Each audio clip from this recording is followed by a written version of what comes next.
Hi, everyone. I am Carolyn Stefanko, a women's historian, a former university president, and now the founder and CEO of Beret Leadership Consultancy. And I'm happy to welcome you to this ILA Leadership Perspectives webinar on the impact of the pandemic on women's financial well-being, opportunities for leadership.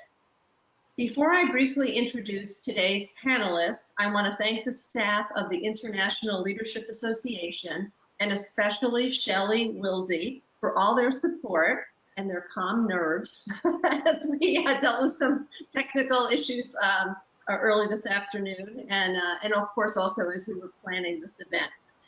For those of you who are not members of the ILA, I encourage you to look at the website sometime later today and to consider joining us. We are the largest worldwide community committed to leadership scholarship, development, and practice. And I think we would all agree that we need to advance leadership knowledge for a better world. So I will serve as today's moderator, and I am joined by three wonderful leaders and colleagues who will share their thoughts about the impact of the pandemic on women and women's financial well-being, on how leaders and allies can support women and advocate for needed change, and how individuals can make good decisions given the challenges that we all face. So the panelists are Liz Morse, Managing Director in Client Engagement and National Advocacy at Tiaa. Liz works closely with higher ed associations and leads initiatives focusing on women. Christina, I am so glad to see you. Senior Managing Director for the Institutional Financial Services Division of Tiaa. Christina works with both industry and government associations and supports diversity, equity, and inclusion through numerous board appointments. And Brad A. Sloan, Managing Director of Client Relations at Tiaa in upstate New York, where he works with both individual and institutional clients. After I pose questions to the panelists, we will have time for your questions, and I ask you to enter them by pressing on the question box and typing your question at any time during our discussion. And I will be able to read them right on my screen, and I will read them to the panelists who we figured out cannot see your questions, so they'll be surprised. All right, so I'm going to start with Liz. Liz, there have been a lot of stories about the impact of the pandemic on women, and I know that it's maybe because I was getting ready for this panel, but it seems that every day or so I see another one. Can you please summarize these stories and this research by telling us about the impact of the pandemic on women in general and on women of color in particular, and how we are faring and have fared as a result of COVID-19? Yeah, absolutely. So thank you so much, Carolyn. And I really want to thank ILA and Shelley and you for the invitation to participate in this important conversation today. We are at Tiaa strong supporter, and we are deeply grateful to partner on this important topic. And just so everyone knows, Christina and Brad and I are playing three distinct roles. I am the reality check. So I'm kind of like the Grim Reaper, going to tell everybody exactly what's going on. Christina's going to come in and inspire all the fabulous leaders on today's call. And Brad is going to empower and encourage us to strengthen our financial well-being. So I hope the conversation goes very well today. So let me start by painting a picture of where we are now. There is no doubt that women are bearing the brunt of the economic and social fallout of this pandemic. Crises have hit women harder for a myriad of reasons, like the wage gap, less savings to fall back on. We are disproportionately more in the informal economy, meaning the service and domestic industry. And that creates really less access for us to social protections. We take on most of the unpaid care and domestic work. And as a result, we have more breaks in our employment to support our families. The COVID-19 pandemic currently underway is no exception and might even be more devastating than the past crises for women. I'm going to share some sobering statistics from the UN Women Report on COVID-19. So just so you know, women are overrepresented in many of the industries hardest hit by COVID-19, like food service, retail, and entertainment. 40% of all employed women, 510 million women globally, work in those hardest hit sectors.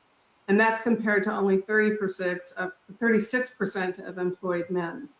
Globally, 70% of health workers and first responders are women, and yet they're not at par with their male counterparts. The pay gap in the health sector is 28%, which is higher than the overall gender pay gap of 16%. The downward trend that we enjoyed for extreme poverty before COVID-19 is quickly being reversed. And all predictions say women will once again be the majority gender that is affected. So before the crisis started, women did nearly 3 times as much of unpaid care and domestic work as men.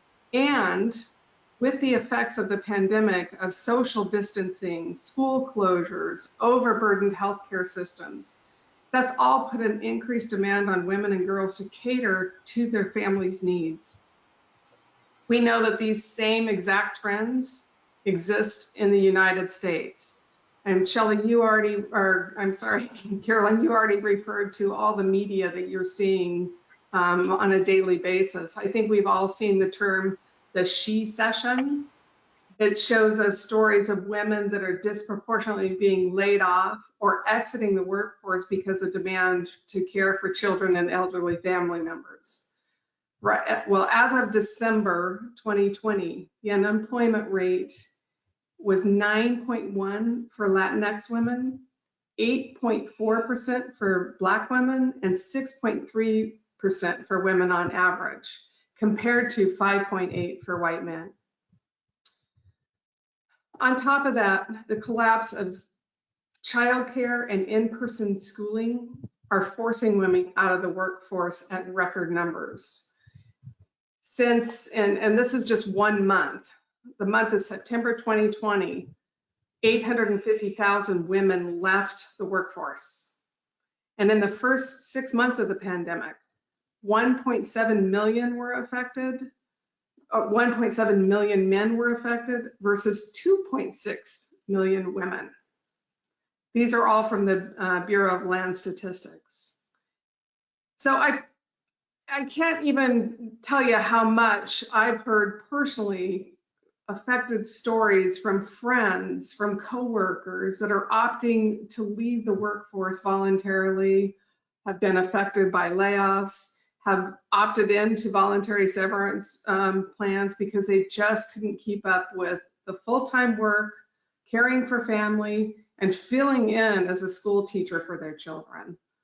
So again, not a fun message to be delivering right off the bat, but you know, it is kind of where we are. Yeah, thank you. Thank you so much for that summary. And I know that everyone has been reading these stories, and so many of us women have been affected. You know, just based on our own personal experience, we know it's true. But I do think it's good to begin this session with that overview, depressing, you know, though it may be.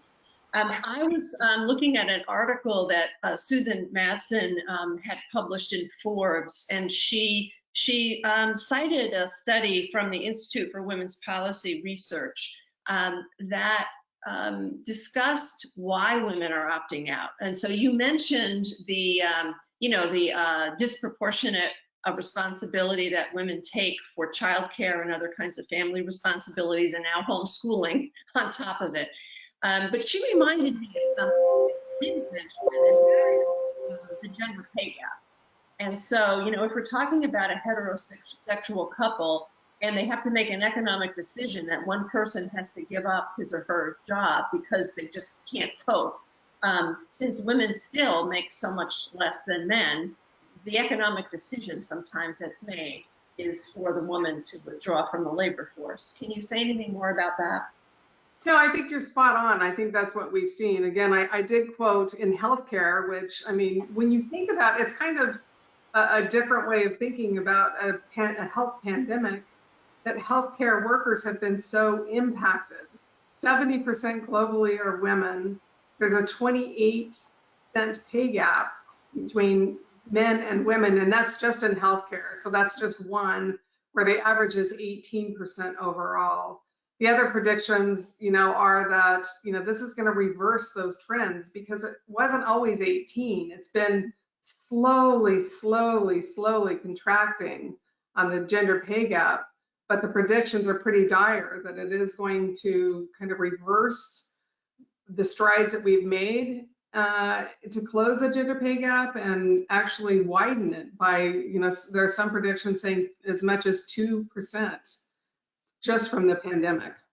Yeah, I know. I read something, and I don't know if it's true, but I read something that suggested that we were back to 1988 in terms of. I read that one too, Carolyn. Yes. You probably sent it to me. Yeah. So all of this, of course, means that women have a disproportionate, experience in terms of their personal finances and their family finances. So is there more that you can say about that? Yeah. So I want to just share a little bit more about kind of where we are even pre-pandemic. And this is so financial well-being and financial literacy are closely tied. And TIAA cares immensely about both of those topics. And we actually have a think tank called the TIAA Institute, and we've done some pretty extensive research on financial literacy. And so I just want to share a little bit of that with you that, this is an annual, it's called the Pfin Index, and it's an annual barometer of knowledge and understanding to measure financial decision-making and effective management of personal finances. I know that's a mouthful, but basically what we're doing is on an annual basis, we're surveying people on knowledge and understanding across 6 key functional areas. And every year we do an oversample of a population so that we can compare it to the general population. Last year, it just so happened in 2020, we oversampled women.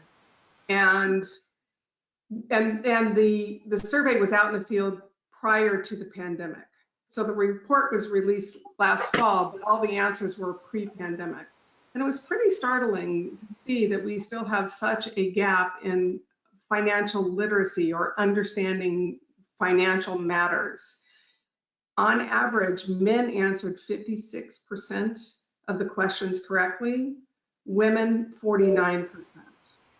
And then we further broke that out. So white women answered 54% of those questions correctly, while African American and Hispanic women answered 38% of the questions correctly. So even before you put the pandemic effects on top, we're starting in a position, we're kind of behind in financial literacy. So it's no doubt exacerbating what's happening with the pandemic. These setbacks stand there in sharp contrast to the progress that we were making, as I had mentioned before. It's reversing these trends. So the predictions, I mentioned one about, setting like 2 percentage points in the wage gap.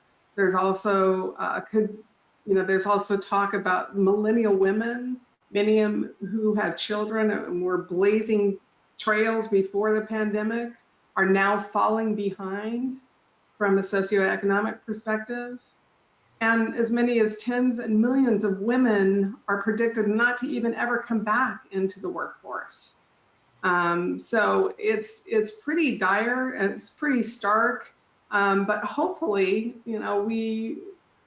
we, along with a lot of other organizations, can work together in these types of conversations. And what Christina and Brad are going to share could help us as leaders and us individually prepare to hopefully kind of combat some of those dark, those very, very stark predictions that are in the media. Yeah, thank you so much. That's a great summary. And you know, we have to understand the problem before we can address it. And so in addition to all the women who are in the webinar and whatever it is that you've been experiencing, and as you said, Liz, you know, your colleagues, your coworkers, your friends, your family members, we all know so many, if not ourselves, who find ourselves in pretty, you know, difficult circumstances. So it's good to have the context as well, so that individuals, because it is a factor in the American character that you know, we think it's us as individuals, but of course it is a system, and we have to address these issues in a systematic kind of way. So now I want to turn to Christina. And Christina, I know that you think a lot about leadership and women in leadership. And I'd like you to please share with us some thoughts that you have about how those of us who do hold positions of leadership can support women who are still in the workforce during these very challenging times. Thank you so much, Carolyn. And I just also want to extend my thanks to Sally as well, and to Shelley. And I want to apologize that I gave you guys a heart attack because I was having system issues. I want to apologize about that. But just really delighted to be here today. So I do think that women in leadership really have a responsibility to help other women. As Liz has just said, women have been really impacted by this pandemic, have dropped out of the workforce, but are also really picking up a lion's share of even the work at home, as well as keeping up with their jobs as well. So I think as women leaders, one of the things we just have to do is to be very mindful of the fact that this pandemic has impacted women more than anyone else. And there's a couple of really simple things that women leaders can do and should be doing in their communities. First is to just make yourselves available for check-in with your teams, but specifically with women and specifically with women of color, because I think those check-ins, number one, will give you an idea if someone is really in trouble or is suffering, but also it just makes people feel better. Sometimes all you want is someone to say, hey, hang in there, I'm right there with you, and that goes a long way. So I do think those frequent check-ins to just make sure, the women that are working on your team are okay. I think that's really important. I'll give you, just an example. It was maybe 6 months into the pandemic, and I was sitting at my desk and I got a phone call, and it was from our CEO. And it was really out of the blue. And he just said, well, I just want to check on you. I just want to see how you're doing. How is your family? How, is there anything you need? And I'll tell you, it meant the world to me just to know that he was thinking of, about me and took the time to pick up the phone and call. The other thing is to advocate for support programs from the employer, because I think, women in a leadership position have the opportunity to do that and to actually bring some of those programs to the employer as well. Encourage the women that are working on your team to seek support, mental health, financial health, physical, well-being. A lot of organizations have employee assistance programs, and not just expect your teams to just go to them automatically, but also make those available and send it to them and tell them that these are available. The networks to support women, such as mentors and sponsors. Where I work, we have a lot of employee resource groups. They've just kind of mushroomed. I think we have now 10 of them, and we have one for like diverse abilities, one for women, one for Asian Americans, one for African Americans. And they are really helpful in the sense that you can, depending on what you're going through, you can go to one of those ERG groups and meet with people and just share and get ideas on how to, about how to take care of your stress or how to take care of your, of your family. And the last thing I'll mention is I think women that are in leadership positions have a responsibility to also advocate legislatively at the state and federal level for programs for women, broader.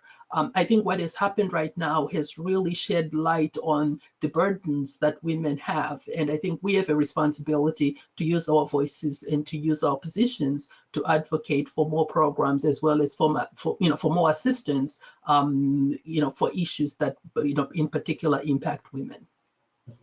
Thank you so much. Are there any examples that you can cite in terms of either federal or state policies, or maybe even policies that are, industry-wide or pertain to a particular corporation, where you think women leaders can really step up and say, hey, we really need to, this is an opportunity, this is a crisis, and it's an opportunity, and we really need to change things, not just because of this terrible impact of the pandemic on women, but because we've needed to change these things for a long time.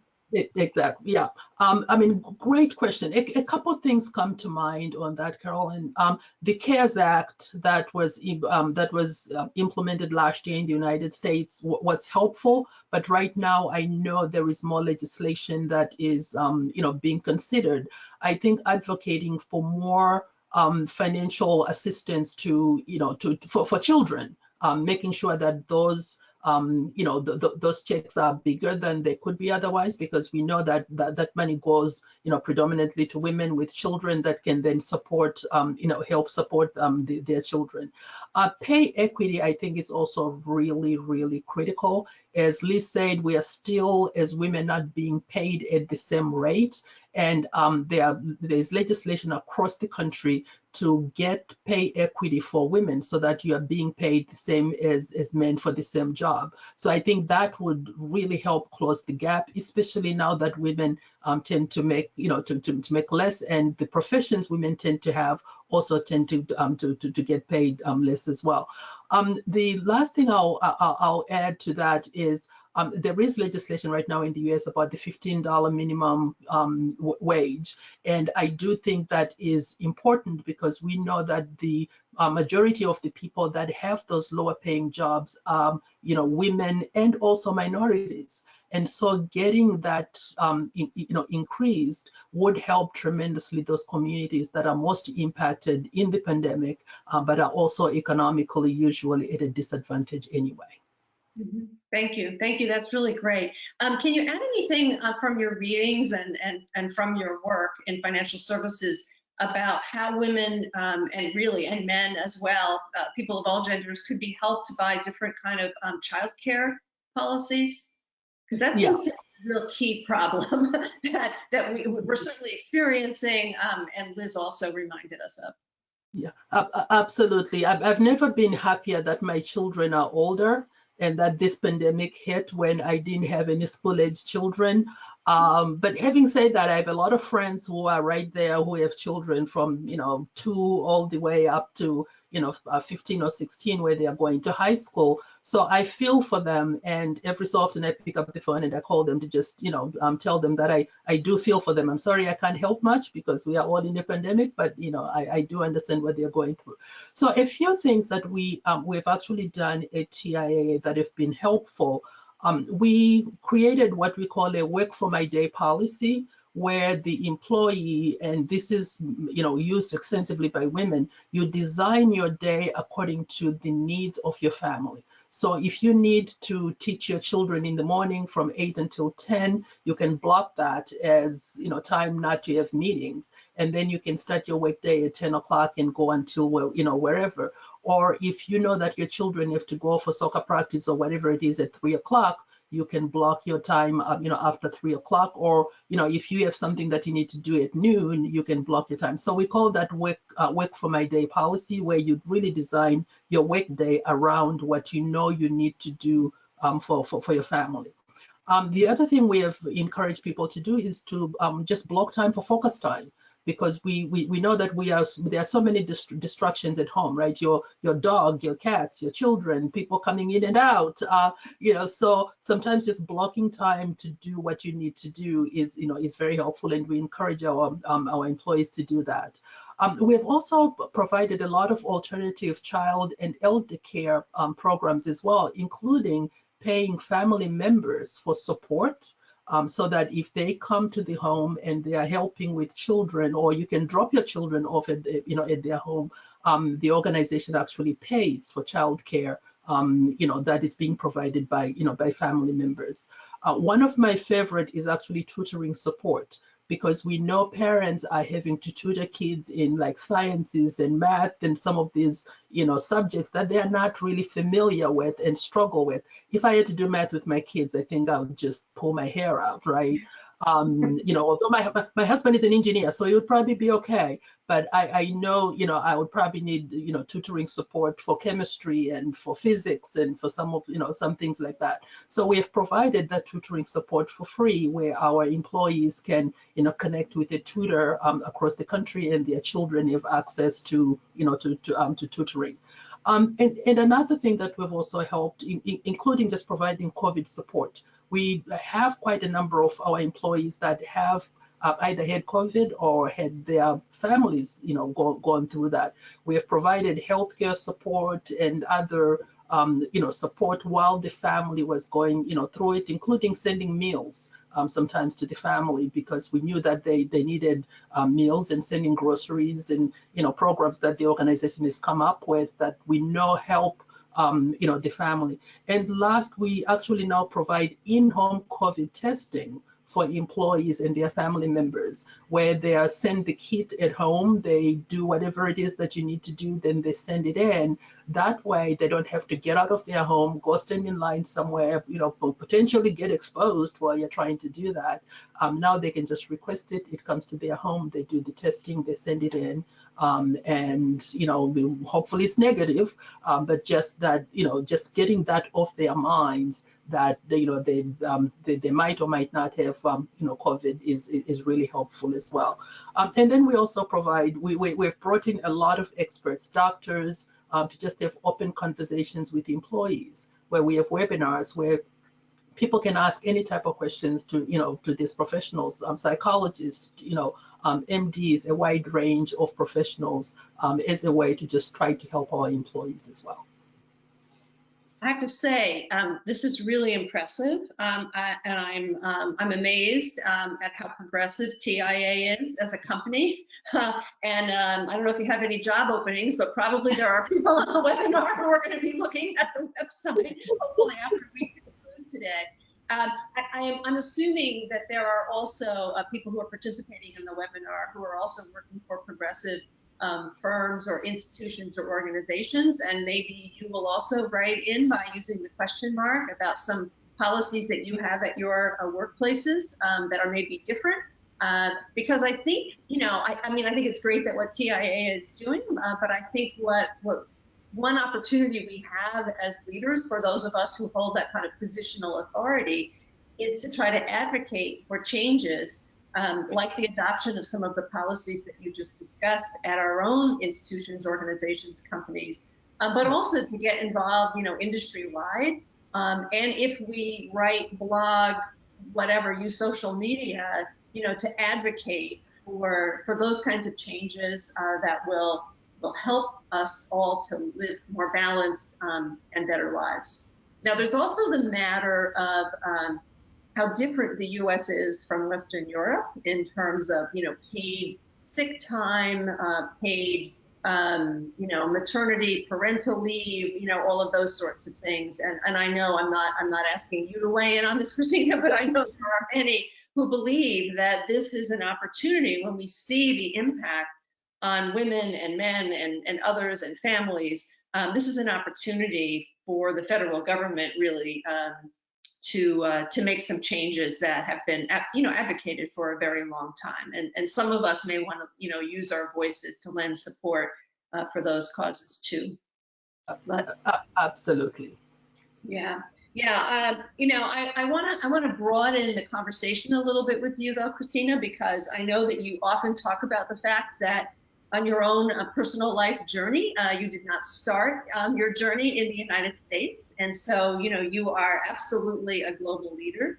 And I know that we very likely have people who have joined the webinar today who are from countries outside the United States. And we certainly have many people on the webinar who think beyond borders. In other words, who think globally. So I'm wondering if you could talk just a little bit about this, any suggestions you have for addressing the financial problems women are facing beyond TIAA and beyond the United States. Yeah.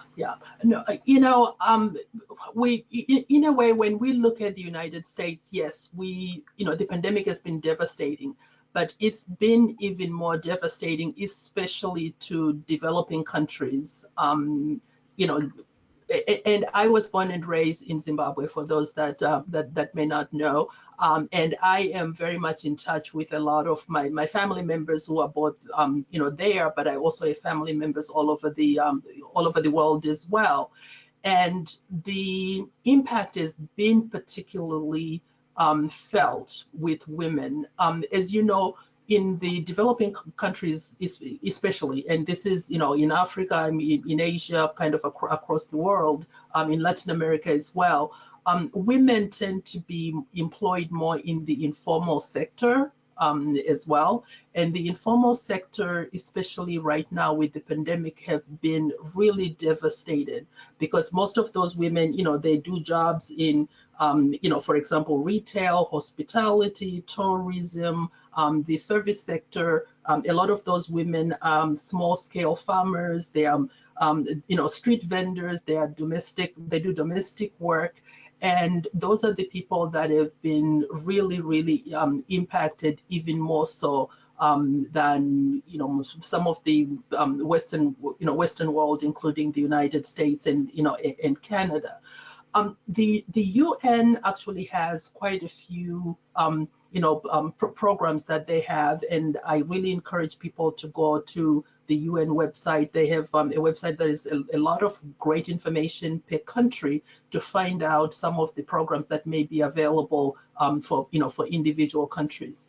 Some of the countries across the world have been doing things like really focusing on women's businesses. I was reading not too long ago about Argentina focusing on providing financial assistance to women so that they can make masks, because they know that women have been really impacted. So women are banding together and doing home businesses and providing masks. Some of the governments have really focused on providing financial assistance to women, especially like microloans and things like that during this very difficult time, because a lot of women really have their livelihoods have been heavily impacted.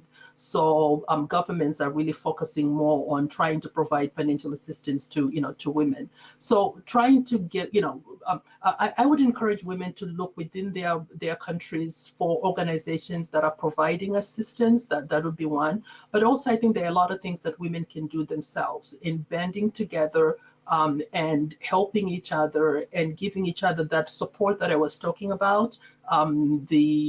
Just like at TIAA, we have those employee resource groups where we get together to exchange ideas, to make each other feel better, to just talk. I would really encourage women, across the world to do the same and just get together and try to find solutions to these, to these, issues as well. So unfortunately, there's no one size fits all to fix what's going on right now, because the pandemic has been unprecedented, as we all know. But I do think when people look for support within their countries, or with some of the things that the UN is doing, and then within their communities as well. This is the time when communities really need to band together. I think that's the only way that we can all sort of collectively, as a village, get out of the situations that we are in.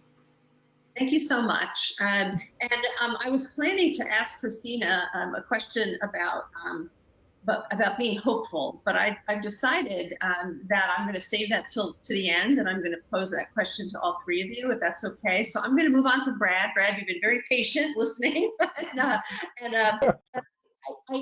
think it's really important that you agreed to join us today. I am a big proponent of male allies working with women and people of other genders to make the differences that we need to make. And I'm wondering what you can tell us about your knowledge of male allies and other allies, and how they are helping women to achieve financial well-being, and also how they are helping women to plan for their financial futures. Sure, I'd be happy to. And first off, the honor is all mine. I really am honored to be here. Thank you. And I am very passionate about being a male ally. I'll tell you why in a moment. But let me first talk a little bit about our ally program, if I could, at Tiaa. Christina and Liz described, our resource group, and we have a mission. So we have, the Male Ally program. Our mission is to have real actions by men to advocate for the achievement of women. And we define an ally, as a man who sponsors and champions for women while advocating for their fair treatment and achievement in the workplace. Now, from a statistical standpoint, I want to let you know, again, why I'm passionate about this in a moment, and what actions men can take, Carolyn, to your question.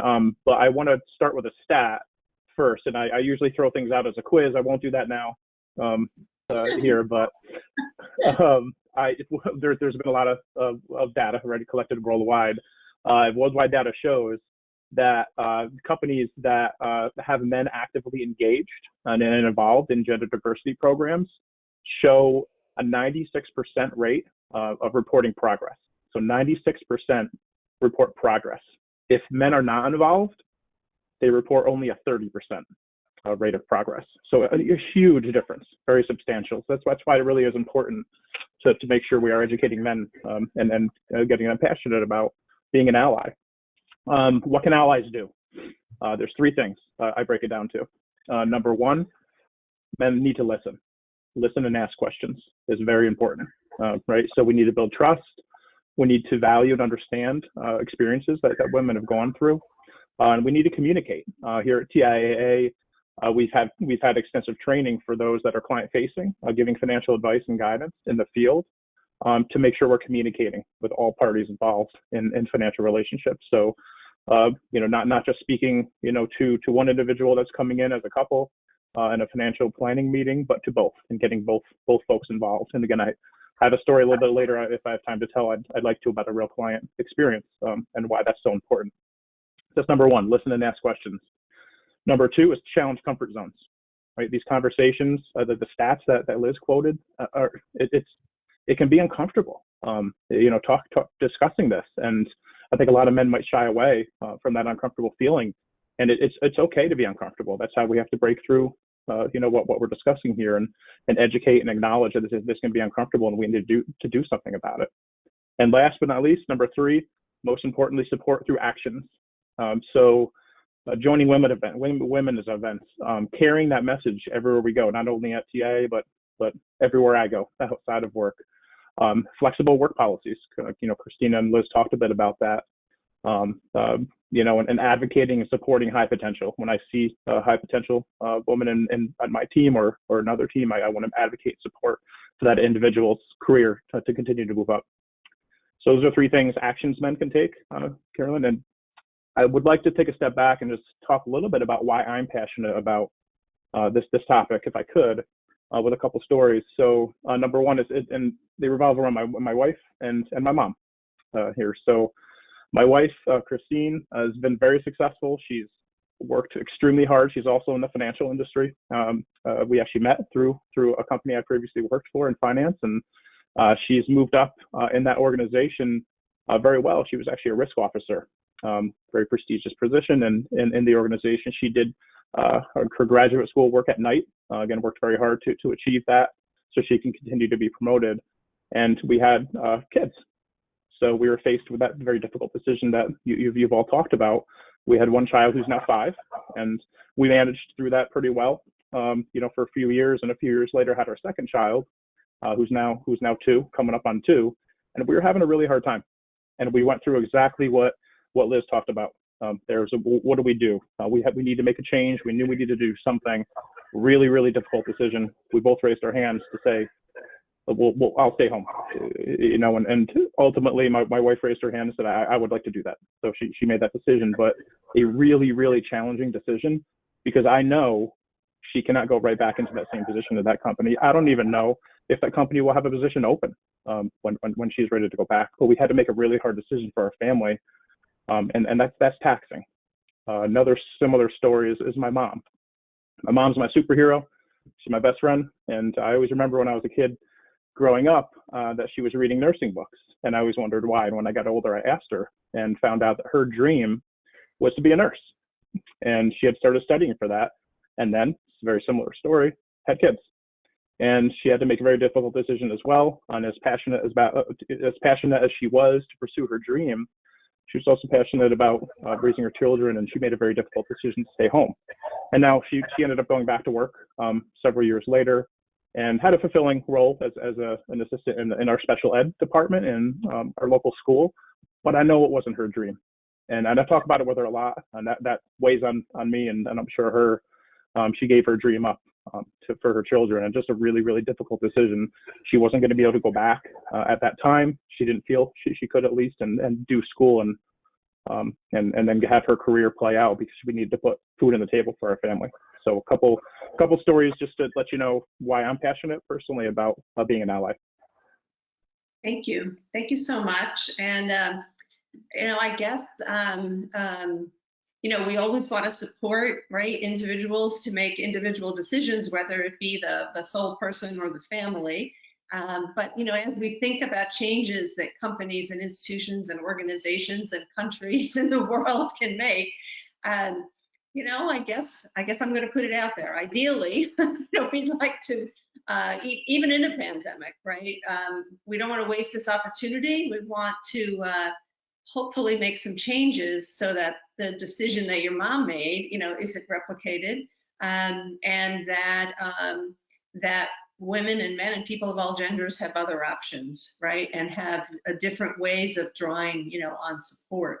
So is there anything you can add about any reading that you've done or any people in terms of advocacy about those larger scale changes in, could be in financial services, but also in other industries and sectors, especially for the Sure. role? Yeah. Sure. Yeah. Well, I was going to say I've done reading, and I won't get the stat exactly right because it's in the trillions, but just the impact on GDP, on gross domestic product, for everything we're talking about right now is very major. It's predicted that if we don't make changes and we continue on our trajectory, and Christina and Liz, I see you nodding. If you know the exact stats here, please help fill in for me. But it's staggering. It's in the trillions of dollars that will be lost from a GDP standpoint over the next decade or so. So I think the stat was from 2030 if we continue on this trajectory. So it is alarming if we do not take real action and make changes. It weighs on an economy, and I don't feel like that should be the sole motivating factor by any means for folks to get involved here. But it's if you need dollars and cents as motivation, there it is. Yeah, thank you so much, because it is true that I've been reading it, many economists believe that economic recovery will be hurt by the layoff, furlough, individual decisions of women to leave the workforce in the U.S. and around the world. And certainly economic growth will not occur in the way that we all hope it will. So that's really key. Now, I know that you work with individuals as well, and we promised those who joined us for the webinar that we would also talk about individual decisions that women are confronted with and can make given the circumstances that we find ourselves in. So can you share any information about individual women's financial well-being and any advice that you might have for individuals? Sure. I'd be happy to. Yep. And again, I'll illustrate it with a quick client story if you don't mind. My advice would be, and this is broad, we can always hone in if we have follow-up questions, Carolyn, but it's going to be to be involved. To be involved. And what do I mean by that? When we sit down with clients, with couples, usually if two parties in a relationship come, usually there's one decision maker. Sometimes just financial decisions are split, but most times there's one decision maker, whether it's one partner or the other.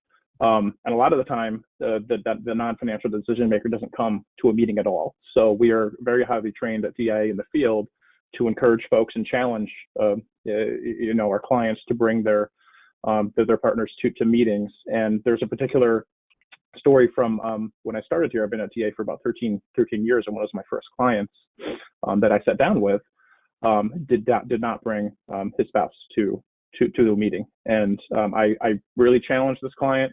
Again, that's one of the things that we have to do is acknowledge this can be uncomfortable, and the spouse was not involved at all in the finances. So I challenged for actually a couple of years for this client to bring his spouse. His spouse's name was Betty.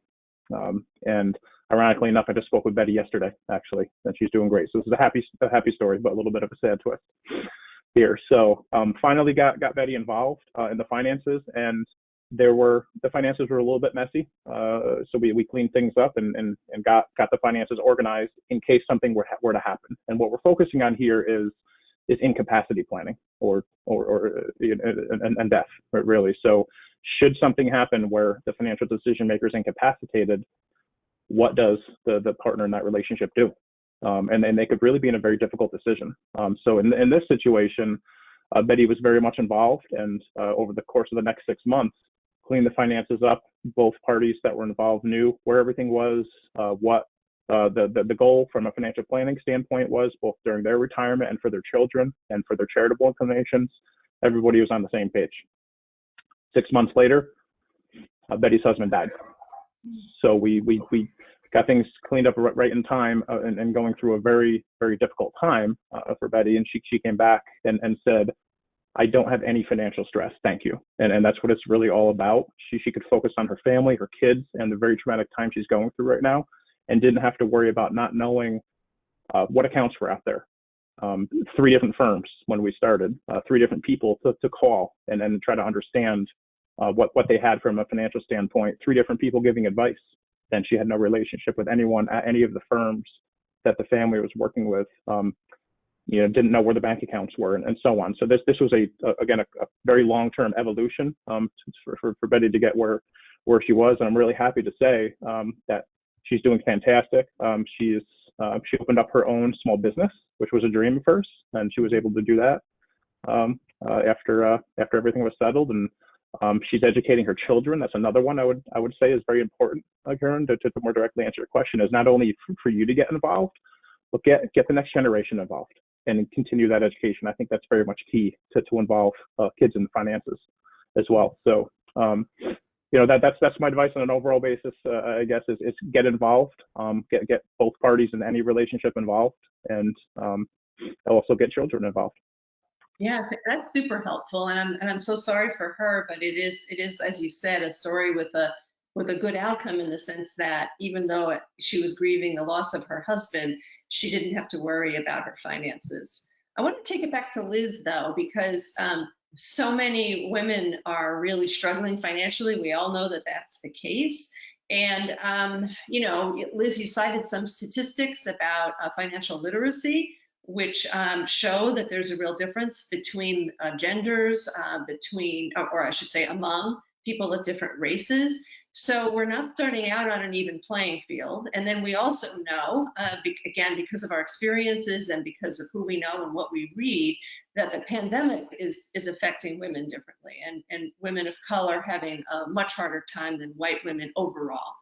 So, it may seem like a funny question, right? So how do I take care of myself financially? If the goal is financial well-being and I've lost my job, or I've lost some benefits, or I've had to step out of the workforce, what advice do you have for individuals? But I think it's important to think about, because ideally we've made wise decisions before we found ourselves in the situations that we're in. But for some, that we didn't, because that financial knowledge wasn't there, and for others, it just wasn't the wherewithal for a whole variety of reasons. So I don't know if there's anything that you can share based on your knowledge. Sure, I'd be happy to. And I know Brad and Christina can chime in too. I would say, the pandemic hasn't changed how people need to take care of themselves financially. I mean, it's really, really back to basics. It's knowing it's a budget, it's knowing what's coming in, what's going out, what your base is, what you need, for your living situation, what your vast majority, how you're going to cover those expenses. And then in addition, what else you're going to need. And so, you know, it's a budget. It is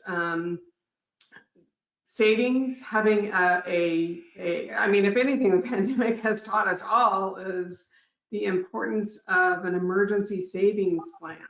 You know, we used to, I can remember back in the economic downturn of 2008 and counseling and standing in front of many people saying, you know, you need somewhere between 6 months to a year, and people would groan. Now, I think everybody's waking up to the fact that 6 months to a year is at a minimum for a savings account. And that's like short term, so it's not investments. And then above and beyond that, an investment strategy for your retirement and beyond. So that's where I would start with. But Christina and Brad, where would you go from there? Yeah, go ahead, Brad, and I'll follow. Okay. Yep. I just wanted to make sure if you wanted to speak first. So yeah, I would say that that budgeting, as basic as it may sound, is so important. This is where you want to pay yourself first, the good old fashioned saying, right? And have buckets to budget. What are those basic needs, right? And we classify spending into 3 categories at Tiaa. It's needs, wants, and wishes. Right, and they have to have different weightings, and they're different for everybody, right? So, but your basic needs, the non-negotiables, you have to budget for those, right? And then you have your wants and your wishes, and you have to pay yourself first. You have to save before you go spend on those items. Save for yourself, save for an emergency fund, just like Liz is mentioning. Save if it's appropriate and tax deferred if you have it available. Retirement accounts, the power of that tax deferred compounding, as we all know, is extremely powerful, and if we have access to those vehicles. So yeah, I think it does come down to basic budgeting and then building out from there and becoming more and more involved.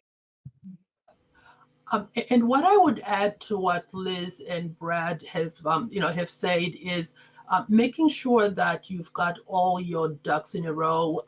The story that he told is just perfect, right? They got to plan just in time. And let's think about what has happened right now with COVID. And COVID unfortunately takes people very, very quickly. And just think about people that we're not even expecting to lose a loved one, and it happens very quickly. So planning is really important. Having your legal documents in order is really, really important, because you want to make sure that if you have kids, especially, that they are going to be well taken care of, that you know exactly who is going to assume that responsibility financially, or who is going to take active, care in raising, your kids. So I would think if there's anything that, the pandemic has done, is to just highlight the fact that you really do need to have your legal affairs in order as well. And the financial piece is a huge piece of that. Yeah, and there are ways of doing that are not expensive at all. Some of them are actually free. And while I'm not the expert to tell you where to go on the web, there are many good places to go to get that kind of advice. And those sorts of legal documents that you're referring to are necessary no matter what one's income, no matter whether you have savings or not. The other thing, we don't really need to address this, but as the 3 of you were speaking, I was thinking about my grandparents who survived the Great Depression, and the long-term impact that had on them. And as a kid, I would wonder why my grandparents lived in a nice enough house, and I wondered, why do they spend all Saturday going to different grocery stores after my grandmother studied all the sales circulars in the newspaper for where green beans were 2 cents cheaper than another one? It was because of the impact of the Great Depression. And why did they store up food? They also saved, but they also stored up food because they had been hungry. So none of us on this webinar are psychologists, and we're not going to be able to address the long-term impact. But it'd be really interesting to talk to the 3 of you in a few years, hopefully when we're past this, and to see the long-term impact of this on people, and are people saving more, and are people making different kinds of decisions, because we never want to find ourselves, women never want to find ourselves in these kinds of positions again. But before we go to questions, I do want to get to that hopeful question. And so, when you think about women and personal finances, what is your biggest hope for the future? And I'll start with you, Liz. Well, so I got to warn Christina that I'm going to share my favorite saying, and that is, I'm going to quote Sally Krawcheck, and I'm sure you all know who Sally Krawcheck is. She's the president and CEO of Elevest and Elevate, which is a great organization in the United States. It's a networking organization for women, and then it's also an investment company for women. And what Sally says is that it's time for women to embrace the fact that money equals power. And so that we need to lean in, to use an overused term, we need to lean in and to understand that financial matters really do give us power. And we need to inspire the women around us to lean into financial well-being and knowledge, financial literacy. That's the key to it all. So that's mine. Okay, great. And so there are ways, if you happen to work for an institution of higher education, where Tiaa is involved in your pension plan, I know there are great resources at Tiaa, and as Christina and Brad comment on their response to this question, Liz, I'm going to ask you if you could type some things in, because I know you have some great resources to share. One of the questions that has been asked is about some of the statistics that you cited, and will they be shared, and other kinds of information. So if you could spend a few minutes typing in some of those web addresses for services that Tiaa provides, and then also some of the other things that I know that you research, that would be super helpful. And I'm now going to go to Christina. What's your biggest hope for the future? So I will start by kind of setting the context, right? I was looking at some information by McKinsey, and it said that by 2030, women will control $30 trillion in assets. That is a lot of money, and that is a lot of power that is going to be in women's hands. And this is because of this great wealth transfer that's happening right now from the baby boomers, on to the next generation. So I think women need, going back to Liz, the financial literacy to be able to manage that transfer of wealth that's going to be coming, coming, mostly to women. So getting educated on how to manage those resources effectively and successfully, I think is going to be really, really critical, because we are going to be managing significant amounts of money, and that is an increase. In 2016, women had control of about 10 trillion. So that is it's going to be like 3 times as much in 2030. So we have to be prepared, and especially women of color need to have greater financial literacy. We heard from Liz earlier on the 38% financial literacy, and you need that has to increase so you can do the budgeting and make sure that you've got the money set aside, and you've got your finances in order, and you've got your your legal documents in order, and and all of that. So I guess it goes back to educating yourself, making sure that you know what it is that you need to know about finances, so that you can manage what's definitely coming to women in about 10 or so years. Yeah, well, that's good. And actually, that goes to a question that is from someone named Carolyn, and she wanted to know: do you recommend a financial literacy program that is free for women? And does Tiaa have an education program for young professionals? So before I go to Brad about hopefulness, can you say anything more about that, Christina? Yeah, yeah. There are quite a few financial literacy programs out there, and a lot of them are free. And some of them are available through communities, some of them are available through the local schools. But the UN has some financial literacy programs. We definitely have a lot of financial literacy programs on our website as well. There are a lot of think tanks in Washington, D.C., and I'll tell you one that I use quite a bit, but I also, full disclosure, I'm also on the advisory board. It's called Wiser, which is a women's organization in Washington, D.C., that their website, has great information on women and finance and retirement and everything that women need to know to be to be financially strong and to be financially responsible. So what we can also do after this is we can send a list of some of those websites, including Wiser, out to the people that are on this call, because there are a lot of free resources out there. And of course, you can always come to the Tiaa website, because we have a lot of information that people can can access for free from anywhere in the world on financial literacy as well. Great. And Christina, I think, Caroline, can you just confirm that I sent out all the links? Because Wiser was in there and TIAA resources are in there. So I just want to make sure that I did it correctly. I'm not seeing them, but maybe Shelley can intervene. Shelley Wilsey from ILA, while I go to Brad and give you an opportunity to answer the question about your biggest hope for the future in terms of women and financial well-being. Sure, and actually I'll relate it to Christina's answer, right there too.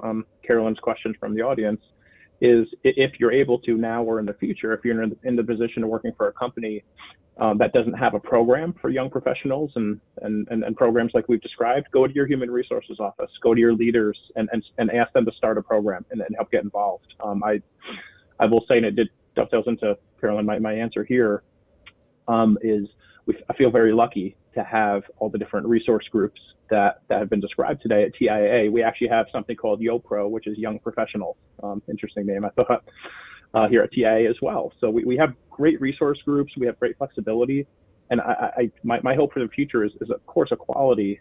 And I don't think we can achieve that until companies have all the resources that folks need. We need everything we talked about, flexible programs, we need knowledge, and so on. And in order to make a difference, we have such an uphill climb, especially now that COVID has hit, with the statistics Liz quoted, that I feel like organizations need to really take hold. If they do not have resources like we've described today, I feel like we need to challenge them to have them, because that's what makes a difference within an organization and getting everybody involved for equality in the future. Mm-hmm.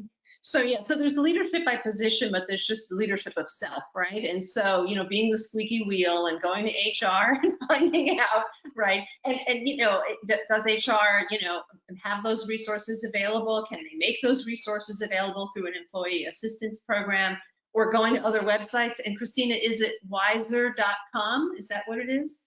Yes. Great. So everybody has that one at least. That's good. And then also, if for some reason you work for a very small company or a company that, or an institution or organization that isn't interested, hopefully there's a professional association that's appropriate for you, and that's another place to go. Liz? Yes. So I just want to correct. It's wiserwomen.org. Thank you so much. Is Shelley able to confirm if all of those links got sent out properly? Because that was one of them. Sure, I sent them. Okay, Shelley, you're reverberating. So we'll have you type it into the text. And there is a really good question here, because it's a question I think about a lot, because I grew up in a family of extremely limited means. And for a long time, I had no disposable income. So the question is, how can we show women that it is critical to invest when they live paycheck to paycheck? They are so afraid. Can any of you comment on that? We're talking about investing as if everybody's professional and has extra money. So right. So I will start, and then Liz and Brad can chime in. I think even if you're living paycheck to paycheck, it's important to have a budget. because you would be amazed at how much money you spend without even being consciously aware of what you're spending and what you're spending it for. Having a budget provides you with the discipline that you need to really watch and make sure you're spending it for the things that are most important, to you. And then there are things that even if you're living paycheck to paycheck, I think sometimes you can afford $20 or $30 or, a little bit here or there. You don't have to invest large sums of money. When I started out, I had no money. I started investing $25 because that would get matched by my organization. And that's how I started building. And before you know it, it actually adds up to, to real money. So just because you don't have but $20 left at the end of the month, I think the discipline of being able to put that away and save it for the future, I think it's really, really important. And then there are a lot of just local programs that you can maybe get, things from that you don't have to spend your money on, and then you can use your money to set aside. There are a lot of local, I live in Fairfax County, and there are a lot of, like food pantries, and there are a lot of used clothing places. There are a lot of churches that, do a lot for the community and really help. So what I would say is reach out to your friends, reach out to your community. Don't be too proud to seek the help that you need, because when I was not in this position, I definitely was not too proud to seek the help that I needed from the people that I knew had the opportunities or they had the information. And I think when you do that, then when you get to a point like we are all on this call, then you feel that need to give back, because I feel like I got so much from people when I didn't have, and I'll just ask for for suggestions, and I'll seek the help that I needed, and I got the help. So now I have the obligation to give back to those communities as well. Okay, well, that's a great answer. And I think there are, I've never participated in one, but I also think there are women, and I'm sure others, who get together in groups to pool small amounts of money and invest. Oh, cool. And, again, in this time, having savings is probably the most important, given what we've gone through, but that's something to consider for the future. I just also noted that that the screen changed because either, I guess it must have been Shelley Wilsey, our wonderful COO at ILA, has put some web addresses up for everyone. So thank you so much, Shelley. Before we run out of time, though, we have, I think we have an opportunity for a couple more questions, and here's another one. Christina mentioned TIAA's forward-thinking business culture. How can non-supervisor employees of traditionally cultured organizations challenge leadership to adopt an open, forward-thinking business environment? Good question. Boy, that is a great question. So I think a lot of the people that I get to meet with, they've gotten to that forward thinking because they've realized that it is, number one, a business imperative, and that productivity actually is higher when you are serving your employees and when you are listening to them and you are meeting them where they are. We always joke within the organization that we want people to bring their human to work. And to bring their full self to work, because we have seen just based on the statistics that when they do that, they function at a higher level. They bring they go out of their way to do more for the organization, in our case for the clients, for the employees of our colleges and universities that we work with. So I would continue to challenge the organizations with facts, because the facts are out there now that show that when you listen to your employees, when you have a culture of inclusivity, of the ideas from your employees, you actually have better results. Yeah, and I will also say that even though I was privileged to be a college president, college presidents still report to a board. Everybody's got to report to somebody. And one thing that I really learned in my leadership journey is that it's very difficult to be a prophet in your own land. And so sometimes, and I rarely took this advice, so complete disclosure here. And sometimes I was hurt by it because people remembered the times that I had been the squeaky wheel and they punished me, as a result. But, sometimes it is safer, and sometimes it actually is more effective for your organization to go to other people and have multiple people come forward with the same request, or to go to other people who are more open to changing the culture and have someone who is in a leadership position and maybe less vulnerable than you, and have that person make the request or open up a conversation about it, or what have you. So there's lots of ways, certainly, to go about it. And Carolyn, I'll tell you that Liz and I have been the squeaky wheel even within TIAA through the women's group, when there were things that we felt very strongly about that needed to be advocated for, and went up to our CEO to advocate for those things. So you are absolutely right, being the squeaky wheel, regardless of the organization, I think you eventually get the results that are the right results for the organization. Yeah, well, I'm really glad to hear that, and that's why I like all of you so much, for sure. Okay, yeah, well, I think we have time for one more, and that is, does TIAA do community outreach? And what can you tell us about that? Yes, so I'll start, and Liz and Brad, you can you can join in. Yeah, we have a very active CSR, what community social responsibility, I think. Right, corporate social responsibility group that does a lot of things in the in the community, including financial education. We've actually worked with Pfin. We have held seminars for colleges and for college students, actually, in different areas, and we are working on a program that we want to push out for college students to be financially literate. So we do a lot of things out in the in the community, and the organization does also match. When we contribute to organizations, they match that amount as well. So again, we don't have a list of all the stuff that we do right here with us, but very active. If you're in the United States and if you want to send us an email, we can provide you with the information on what what type of activities we do where, because we do things all over the country. And when you say an email, do you mean to you individually? Yeah, could send it to Liz and I and Brad, and we'll be able to provide that that information. So yes, you can give out our personal emails. That is okay. Okay. Well, I don't know that we can do that before 3:15. But all four of us are on LinkedIn, and so if you're on LinkedIn, that can be a free platform unless you pay for one of the higher levels memberships, and that is a way to connect with Brad, Liz, as well as Christina. There was one more question. How can women outside of the USA access and collaborate with TIAA? And I know the answer, but I'm going to pose the question anyway. Well, depending on where you are outside of the USA, we do have offices in several European countries. We have offices in several Asian countries. We have, I believe, an office in Brazil, if I'm not mistaken. So we do, and in Australia, we do have an office in Australia. So we do have some presence outside of the United States.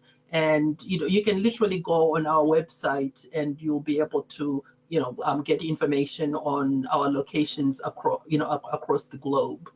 That would be the best way to do it, because for those in the United States, because we are a financial services company, we are restricted on what we can do outside of the United States. But our offices in those countries are there for very specific purposes, and they can do things within their own countries as well. Well, that's a better answer. That's a better answer than I thought. And I just would add that that's the investment arm of TIAA. So you'll see Nuveen, Nuveen. That's the organization that has which is a TIAA company, but that's who's operating globally.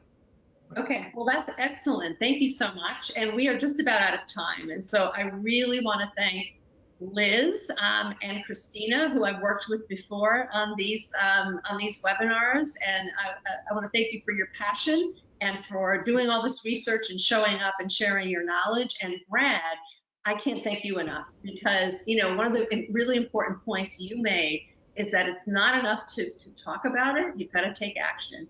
And I know you also did a lot of work to get ready for today, and I thank you for taking action and for being a male ally at TIAA and in the financial services industry. So thanks to all Thank three you of too. you. Thanks to TIAA for supporting your involvement in webinars like this. Thanks to the International Leadership Association. And I hope everyone is doing as well as can be expected, and that I hope you've learned some things today, and that you'll follow up by looking at the TIAA website as well as many others, and develop yourself in terms of your financial literacy, and hopefully we will all be better off as women and as people, not just in the US, but around the world as well. Thank you so much. Thank Bye, you. everybody. Thank you.